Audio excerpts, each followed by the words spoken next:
IPS MV Bhaskar Rao గారు ఆయన X డీజీపీగా పనిచేశారు ఆంధ్రప్రదేశ్కి.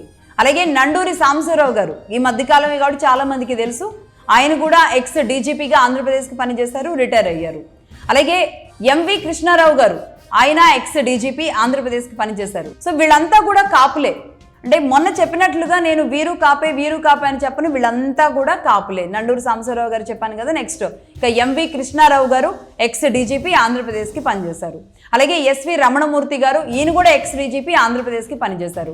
అలాగే శాంతకుమారి గారు ఎక్స్ చీఫ్ సెక్రటరీ తెలంగాణకి పనిచేశారు. రేవంత్ రెడ్డి గారు గవర్నమెంట్లో, దానికి ముందు కేసీఆర్ గారి గవర్నమెంట్లో కూడా ఆవిడ పనిచేయడం, ఆ తర్వాత రేవంత్ రెడ్డి గారి గవర్నమెంట్లో కూడా కంటిన్యూ అవ్వడం మీరు చూశారు. ముత్తిశెట్టి గోపాలకృష్ణ గారు ఎక్స్ చీఫ్ సెక్రటరీ ఆంధ్రప్రదేశ్, ఈయన కూడా సిఎస్గా పనిచేశారు. ముత్తిశెట్టి గోపాలకృష్ణ గారు ఆంధ్రప్రదేశ్కి. ఐఏఎస్ డిఎస్ మూర్తి గారు ఈయన ఎక్స్ ప్రిన్సిపల్ సెక్రటరీగా పనిచేశారు. అలాగే ఎస్వి ప్రసాద్ గారు ex chief secretary and chief vigilance కమిషనర్గా ఈయన పనిచేశారు. అలాగే ఐపీఎస్ గంగాధర్ గారు ఎక్స్ పోలీస్ రీఫార్మ్స్ కమిటీ చైర్మన్గా తెలంగాణకి ఆయన పనిచేశారు. అంటే రీఫార్మ్స్ కమిటీలో చైర్మన్గా ఆయన తెలంగాణకి పనిచేయడం జరిగింది. అలాగే ఐపీఎస్ జొన్నలగడ్డ ప్రభాకర్ రావు గారు ఆయన ఐజీగా పనిచేశారు, రిటైర్ అయ్యారు. అలాగే ఆంధ్రప్రదేశ్కి పనిచేసిన కాపులు ఐపీఎస్లుగా, ఐఎఫ్ఎస్లుగా, ఐఏఎస్లుగా పనిచేసిన వాళ్ళ గురించి చూస్తే మొదటిగా ఐపీఎస్ రాజేంద్ర ప్రసాద్ గారు ఉన్నారు. అలాగే ఎస్వి కుమార్ గారు ఆయన IFS, former principal chief conservator of forest ఆంధ్రప్రదేశ్కి పనిచేశారు. అలాగే ఐఏఎస్ నరేష్ కుమార్ గారు హైదరాబాద్ కలెక్టర్గా పనిచేశారు. అలాగే ఐఏఎస్ కేవీ రావు గారు రిటైర్డ్ ప్రిన్సిపల్ సెక్రటరీగా రెవెన్యూ విభాగానికి పనిచేశారు ఆంధ్రప్రదేశ్కి. అలాగే ఐపీఎస్ పివి రంగయ్య నాయుడు గారు ఎక్స్ డీజీపీగా, అలాగే సెంట్రల్ మినిస్టర్గా కూడా పనిచేశారు. ఏకంగా ఈయన కుటుంబంలో 8 మంది ఐపీఎస్లు, ఐఏఎస్లు కలిసి 8 మంది ఉన్నారు.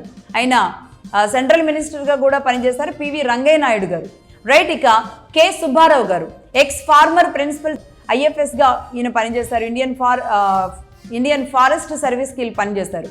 రైట్. ఇక కేఎస్ఎన్ మూర్తి గారు ఐపీఎస్, ఈయన ఐజీ రిటైర్డ్గా పనిచేశారు. అలాగే జేడి లక్ష్మీనారాయణ గారు ఐపీఎస్గా పనిచేశారు, అడిషనల్ డీజీపీగా మహారాష్ట్రకి పనిచేశారు.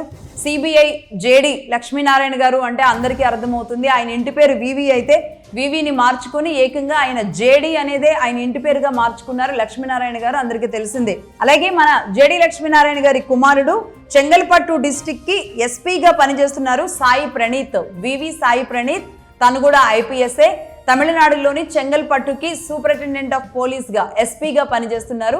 సో జేడి లక్ష్మీనారాయణ గారు మరొక ఐపీఎస్ని కూడా ఆయన ఫ్యామిలీ నుంచి ఇవ్వడం జరిగింది. అలాగే ఐపీఎస్ ధీరజ్ అన్నమయ్య డిస్ట్రిక్ట్ ఎస్పీగా పనిచేస్తున్నారు. అలాగే ఐపీఎస్ సుబ్బారాయుడు తిరుపతి ఎస్పీగా ఆయన పనిచేస్తున్నారు. ఈ సుబ్బారాయుడు గారి మీదే నీ అంతేంటో తేలుస్తాను మళ్ళీ నేను అధికారంలోకి వచ్చిన తర్వాత అని జగన్మోహన్ రెడ్డి గారు సవాల్ విసిరింది ఈ సుబ్బారాయుడు గారికి.